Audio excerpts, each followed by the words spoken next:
नाज़रीन सिंध समाचार में अवां खे भलीकार हाँ ताहिरा वज़ीर सब खां पहिरीं अवां खे ख़बरूं भिरिया सिटी लॻ पेश आयल हादसे जे हवाले सां क़ौमी शाहरा ते शाह जमाल पंप वटि ट्रॉलर ऐं मोटरसाइकिल विच में ज़ोरदार टक्कर थियो, जंहिंजे नतीजे में हिकु ॼणो फौत थी वियो, हिकु ज़ख़्मी थी पियो। अवां खे ॿुधायूं पिया भिरिया सिटी लॻ पेश आयल हादसे जे हवाले सां क़ौमी शाहरा ते शाह जमाल पंप वटि ट्रॉलर ऐं मोटरसाइकिल विच में ज़ोरदार टक्कर थियो, जंहिंजे नतीजे में हिकु ॼणो फौत थियो ऐं हिकु ज़ख़्मी थी पियो। वधिक तफ़सील मालूम कयूं था आफ्ताब कीरियो खां। जी आफ्ताब कीरियो, कहिड़ा तफ़सील आहिनि? जी तारा, भिरिया सिटी भरिसां शाहजमाल वटि पंजाब जे शहर मुज़फ़रगढ़ खां सेवण शरीफ़ ईंदड़ मोटरसाइकिल सवारनि खे तेज़ रफ़्तार ट्रॉलर जो ज़ोरदार टक्कर थियण जे नतीजे में मुज़फ़रगढ़ वासी 38 साल नौजवान वज़ीर खिची मौक़े ते जीबाजी फोत थी वियो, जॾहिं त ॿियो लियाकत अली सख़्तु ज़ख़्मी थी पियो, जंहिंखे फौरी तौर ते भिरिया सिटी अस्पताल मुंतक़िल कयो। उन सिलसिले में मोटरसाइकिल सवार अब्दुल मालिक ॿुधायो त असां 3 मोटरसाइकिलुनि ते सवार थी ज़ियारत जे लाइ सेवण शरीफ़ वञी रहिया हुआसीं त हीउ हादसो पेश आयो। ॿिए तरफ़ ट्रॉलर ड्राइवर ट्राले खे छॾे वाक़े वारे हंध तां फ़रार थी वियो आहे। जी महिरबानी अवां जी आफ्ताब कीरियो तफ़सील ॾियण लाइ। जामशोरो में 3 ॾींहं अॻु गुम थियल नींग जो लाश हथायो आहे। मोहम्मद ज़ीशान बिरोही ॻोठ अल रखियो खोसो मां 3 ॾींहं अॻु पुरस्कार नमूने गुम थियो हो। संदसि लाश सेंडोज़ रोड भरिसां सिम नाले मां हथायो आहे।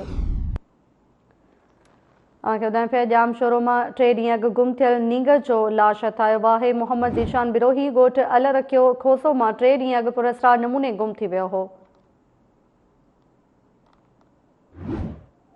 पुलिस वाक़े जी जांच शुरू करे छॾी आहे। अवांखे ॿुधायूं पिया जामशोरो मां 3 ॾींहं अॻु गुम थियल नींग जो अॼु लाश हथायो आहे। मीरपुर ख़ास में मुबैना अगवा ॼाणायल नारी राहीला लुंड खे पुलिस कराची मां हथ करे वरितो। नारी अदालत में बयान ॾींदे चयो त खेसि कंहिं बि अगवा नाहे कयो, मुड़ुस सां गॾु नथी रहणु चाहियां, मामे वटि रहणु ॾिनो वञे। अवांखे ॿुधायूं पिया मीरपुर ख़ास मां मुबैना अगवा ॼाणायल नारी राहीला लुंड खे पुलिस कराची मां हथ कयो। नारी अदालत में इहो बयानु ॾिनो त खेसि कंहिं बि अगवा नाहे कयो, मुड़ुस सां गॾु नथी रहणु चाहे। मीरपुर ख़ास मां time news reporter Ravi Shankar असां सां लाइन ते मौजूदु आहे। जी रवि शंकर, कहिड़ा तफ़सील आहिनि? जी बिल्कुलु ताहिरा, जेको मुबैना अगवा ॼाणायल राहीला लुंड बलोच खे जेका मीरपुर ख़ास जी पुलिस कराची मां बाज़ियाब करे अॼु फैमिली जज जुडिशियल मजिस्ट्रेट जी अदालत में पेश कयो, जिते नारी जज ॾाढो बयानु ॾींदे चयो त मूंखे कंहिं बि अगवा नाहे कयो, जॾहिं त मूंखे जेको पंहिंजो मुड़ुसु आहे हू ख़र्चो न ॾींदो हुयो ऐं उते जेको तशदुद बि कंदो हुयो। इन करे आउं पंहिंजे मामे वटि कराची हली वियुसि ऐं जंहिंखां पोइ मूंखे पुलिस जेको बाज़ियाब करायो ऐं पंहिंजे मामे वटि वञणु चाहियां थी। अहिड़े बयान खां पोइ जेको जेके मौजूदु अदालत जेको नारी राहीला खे संदसि मामे मोहम्मद नूर मोहम्मद रिंद जे हवाले करे छॾियो, जॾहिं त उन खां 5 लख रुपया जेके बांड तहत उनखे इहो बाउंड कयो वियो आहे त जेकॾहिं हिनखे को नुक़सानु पहुतो त उनजे ख़िलाफ़ कार्रवाई थींदी। जॾहिं त इहा जेका नारी आहे उहो 117 जी रहवासण आहे, जॾहिं त हिन जो जेको मुड़ुसु सदाम हुसैन जॾहिं 2 ॾींहं अॻु में 2 ॼणनि जे ख़िलाफ़ अगवा जो केस दाख़िल कयो हो। जी महिरबानी अवां जी रवि शंकर तफ़सील ॾियण लाइ। दौड़ में टाउन मुलाज़मनि पारां मुतालबनि जे मनता लाइ एहतजाजी रैली कढी मुज़ाहिरो कयो। सदन चवणु हो त 4 ॾींहनि खां एहतजाज करे रहिया आहियूं पर को बि तदारुक नाहे कयो वियो। वधीक तफ़सील ॾिसूं था बाबर वसाण जी रिपोर्ट में। दौड़ में टाउन कमेटी सफ़ाई अमले पारां अॼु चौथे ॾींहुं बि पघारो न मिलण ख़िलाफ़ पंहिंजे मासूम बीमार ॿारनि ऐं औरतुनि सां गॾु एहतिजाजी रैली कढी प्रेस क्लब दौड़ अॻियां चौथे ॾींहुं बि धावणो हयो वियो, जिते ACUP जिस्कम सिंध तरक़ी पसंद पार्टी ऐं सिविल सोसाइटी जे अॻुवाणनि पिणु मुज़ाहिरीन सां यकजहती जे लाइ भरपूर शिरकत कई, जॾहिं त टाउन इंतिज़ामिया तरफ़ां मुलाज़िमनि जा मसइला हल करण बजाए एहतिजाज में भरपूर शिरकत जो यकीनी बणाईंदड़ महबूब ख़ासकेली मथां दौड़ थाणे ते NC ऐं केस दाख़िल करायो वियो आहे, जीअं हिन तहरीक खे कमज़ोर करण जूं कोशिशूं कयूं वयूं। अहिड़े अमल ख़िलाफ़ सिंध तरक़ी पसंद पार्टी ACUP जिस्कम शहर जे सिविल सोसाइटी जे अॻुवाणनि पारां जुमे जे ॾींहुं दौड़ शहर में शटरबंद हड़ताल जो ऐलान करे तहरीक खे अॻिते वधाइण जो ऐलान कयो वियो आहे। उन मौक़े ते हिते मौजूदु मुज़ाहिरीन ऐं सियासी समाजी अॻुवाणनि टाइम न्यूज़ सां ॻाल्हाईंदे चयो आहे त मुलाज़िमनि टाउन मुलाज़िम पंहिंजे हक़नि लाइ जदोजहद करे रहिया आहिनि, प्रेस क्लब जे साम्हूं वेठा आहिनि।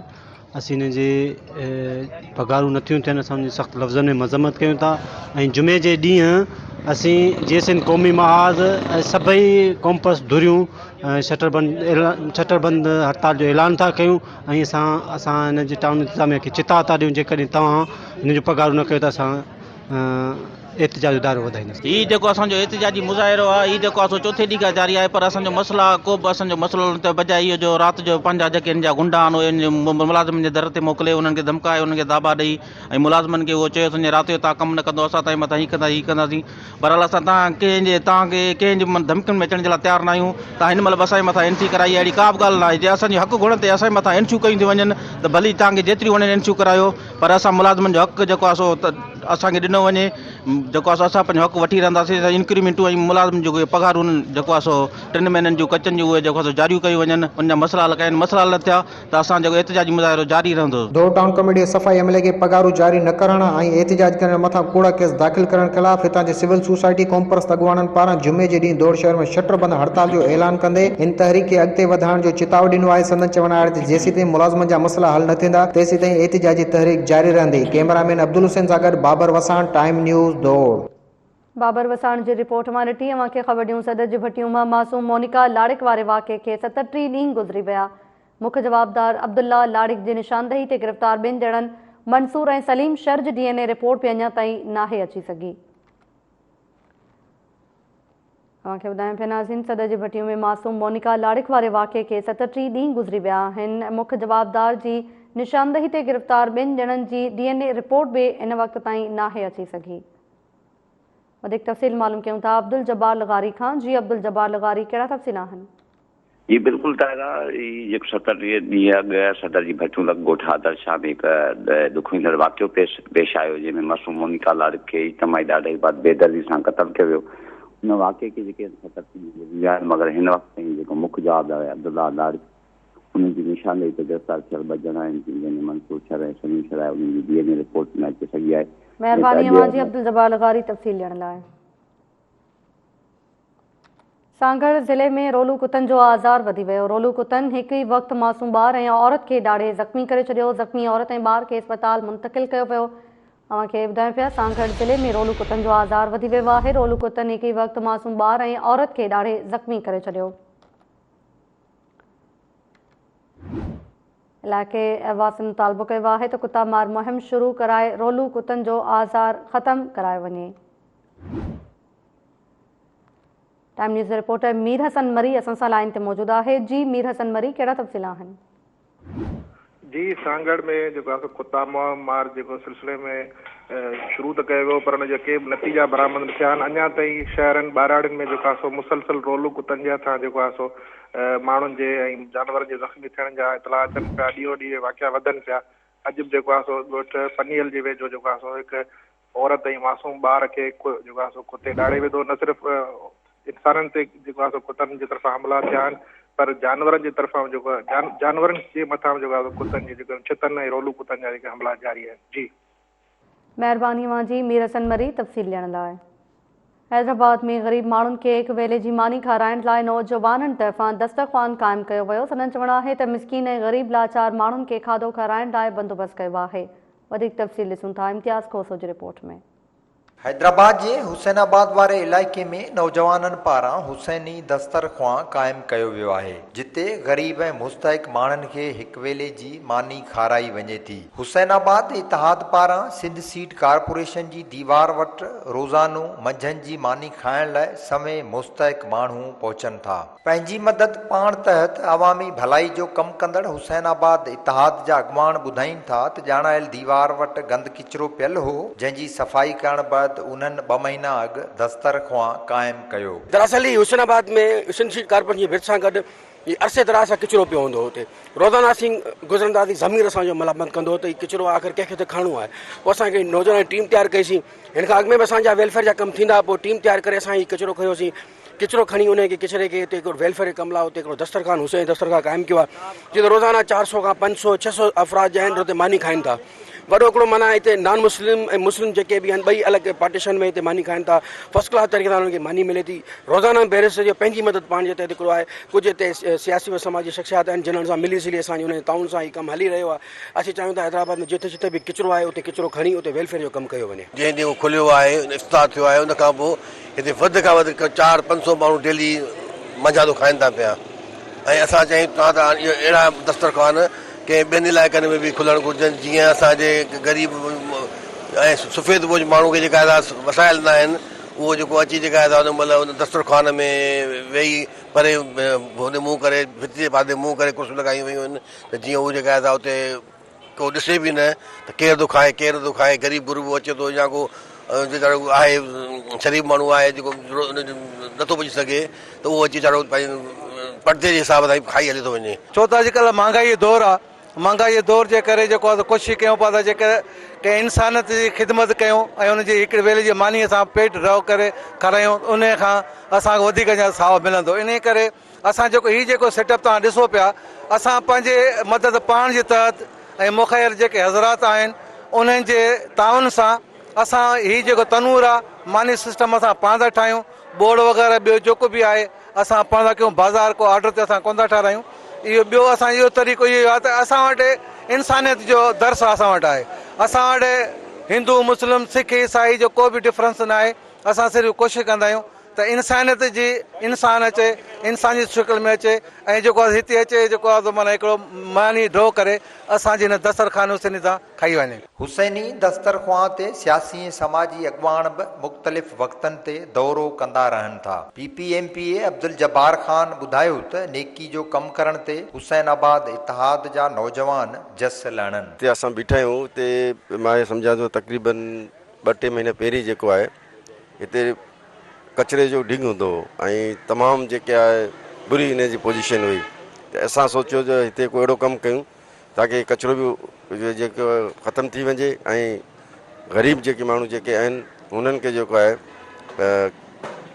रिज़क़ रोटी तो अल्लाह जी आहे, बाक़ी असांजी ख़्वाहिश हुई ऐं इंशाअल्लाह ताला ही जेको आहे अमीर मुस्लिम साहब बीठो आहे, इन जी टीम मिली इहे कमु नेकी जो कमु करे रही आहे ऐं इन कम खे असां अॻिते बि वधाईंदासूं। छाजे करे जेतिरे बि शहरनि में या देहातनि में ईअं दस्तरख़ान हूंदा ते माण्हू जेके अॼुकल्ह जी जेकी महांगाई जो दौरु आहे उन महांगाई जे दौर में माण्हू पंहिंजे पाण जे पेट खे बि नथो पाली सघे। त इन जे करे जेको आहे हिन में जेतिरा बि मुख़िर हज़रात आहिनि, चाहे उहो लतीफ़ाबाद जो हुजे, चाहे उहो शहर जो हुजे, चाहे उहो हुसैनाबाद जो हुजे, चाहे किथे जो बि हुजे, ऐं न हिन में सियासी असांजी जी इन्वॉल्वमेंट आहे।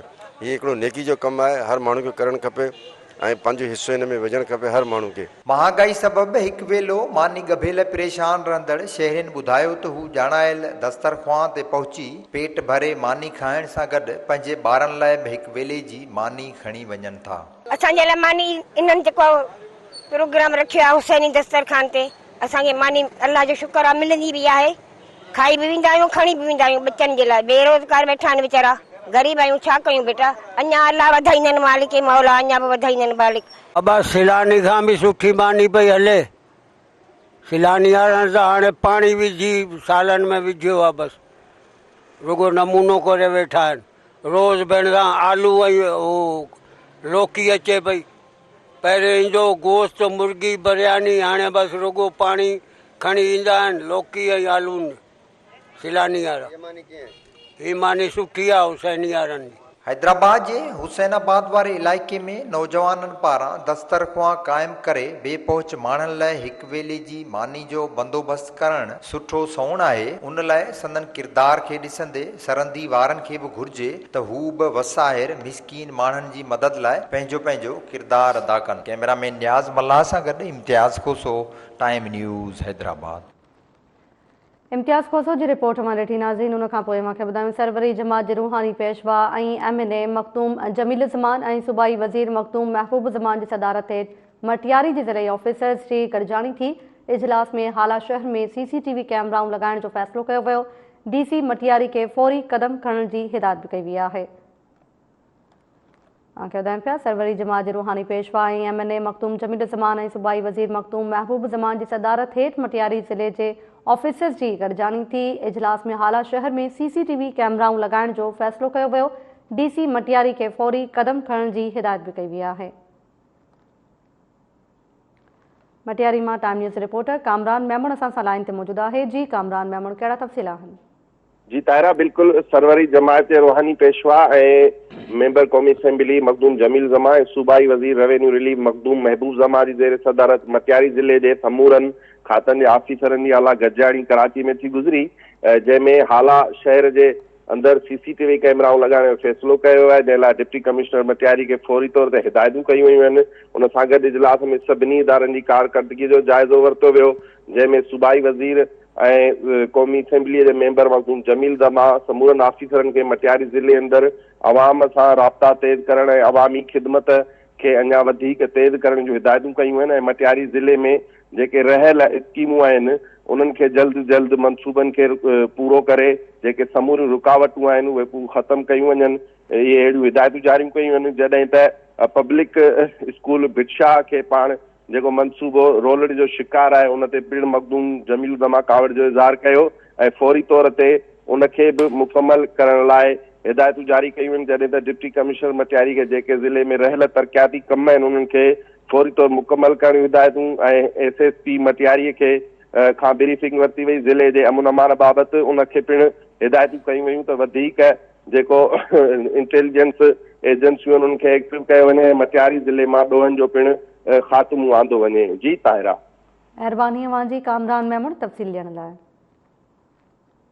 कोट गुलाम मोहम्मद जे डेंघार थाणे जी हद में लंजवाणी स्टॉप वटि क़तल थियल नौजवान मीर मोहम्मद मरी जो क़तल केस संदसि भाउ जी फरियाद ते 3 ॼणनि ख़िलाफ़ दाख़िल कयो वियो पर गिरफ़्तारी अमल में नाहे अची सघी। कोट गुलाम मोहम्मद जे डेंगाण थाणे जी हद में लंजवाणी स्टॉप वटि क़तल थियल नौजवान मीर मोहम्मद मरी जो क़तल केस संदसि भाउ जी फरियाद ते 3 ॼणनि ख़िलाफ़ दाख़िल कयो वियो आहे पर का बि गिरफ़्तारी अमल में नाहे अची सघी। हैदराबाद में हिंदू जोड़े पारां तहफ़ुज़ लाइ एहतजाज कयो। नारी श्रीमती अदाली जो चवणु आहे त अॻुणो मुड़ुसु बदपेशे लाइ मजबूर कंदो हो ऐं तशदुद जो निशानो बणायो, जंहिं करे घर छॾे आई आहियां, हाणे मौतमार धमकियूं ॾिनी पियूं वञनि। तव्हांखे ॿुधायां पिया हैदराबाद मां हिंदू जोड़े पारां तहफ़ुज़ लाइ एहतजाज कयो वियो आहे। हैदराबाद मां इम्तियाज़ खोसो असां सां लाइन ते मौजूदु आहे। जी इम्तियाज़ खोसो, कहिड़ा तफ़सील आहिनि? ताहिरा, हैदराबाद में पसंदि परणू कंदड़ हिंदू जोड़े पारां तहफ़ुज़ लाइ एहतजाज कयो वियो। तहलके नंगर पार्कर जी ॻोठ मिस्री शाह ॾिनी जे रवासियुनि आहे शरीमगिरी धापू पंहिंजे मुड़ुसु छाछरे वासी नेचल सां गॾिजी दाईंदे ॿुधायो त हुन 27 जनवरी ते हैदराबाद जी अदालत में पसंदि परणू कयो आहे, जंहिंखां पोइ उन्हनि जा जेके माइट आहिनि जुमू सखी टोगो ऐं टमाटी उन्हनि खे क़तल करण लाइ मौतमार धमकियूं ॾेई रहिया आहिनि। नारी ॿुधायो त हुनजी पहिरीं बि शादी थियल हुई।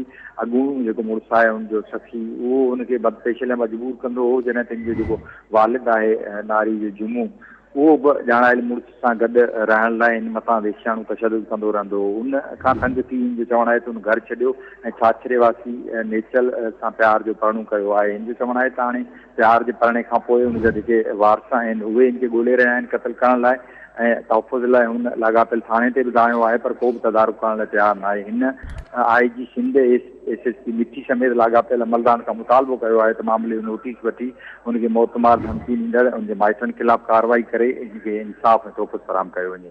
जी ताहिरा। महिरबानी अवांजी इम्तियाज़ खोसो तफ़सील ॾियण लाइ। नाज़रीन, घोटकी मां अव्हांखे ख़बर ॾियूं, घोटा इस्पताल वेझो कपिड़े जी होलसेल जी दुकाननि मां हथियाबंद दुकाननि जा ताला टोड़े रोक रक़म ऐं ॿियो सामान चोरी करे फ़रार थी विया। पुलिस शक जी बुनियाद ते चौकीदार समेत 3 ॼणनि खे गिरफ़्तार करे वरितो आहे। घोटकी मां अव्हांखे ॿुधायूं पिया, कपिड़े जी होलसेल जी दुकाननि मां हथियाबंद दुकाननि जा ताला टोड़े रोक रक़म ऐं ॿियो सामान चोरी करे फ़रार थी विया आहिनि। तॾहिं त पुलिस पारां शक जी बुनियाद ते चौकीदार समेत 3 ॼणनि खे गिरफ़्तार भी कयो वियो आहे। घोटकी मां अव्हांखे इहा ख़बर ॾियूं पिया, कपिड़े जी होलसेल जे दुकाननि जा ताला टोड़े रोक रक़म ऐं ॿियो सामान हथियाबंद चोरी करे फ़रार थी विया आहिनि। घोटकी मां टाइम न्यूज़ रिपोर्टर माजिद संघड़ असां सां लाइन ते मौजूदु आहे। जी माजिद संघड़, वधीक कहिड़ा तफ़सील आहिनि? जी दारा, घोटकी शहर में अमन अमान जी सूरत हाल ॾींहों ॾींहुं ख़राब थींदी पई वञे। चोर राति जे बहर में घोटा अस्पताल भरिसां क़ाइमु कपिड़े जी दुकान जा ताला टोड़े उतां 15 लख रुपयनि खां वधीक जी रोक रक़म ऐं ॿियो सामान चोरी करे फ़रार थी विया आहिनि। इन वारे सां घोटकी शहर जी घोटा अस्पताल भरिसां क़ाइमु सतीवान दास ऐं मुखी प्रताप जे कपिड़े जी दुकान होलसेल जी दुकान जा नामालूम चोर राति जे पहर में चौकीदारनि जी मौजूदगी में ताला टोड़े करे 15 लख रुपया रोक रक़म ॿियो कपिड़ो ऐं ॿियो सामान चोरी करे फ़रार थी विया। इतलाह ते पुलिस वाक़े वारे हंधि पहुची करे दुकान जो जाइज़ो वठण बाद शक जे बुनियाद ते हिकु चौकीदार समेत 3 ॼणनि खे गिरफ़्तार करे लाकअप करे छॾियो आहे।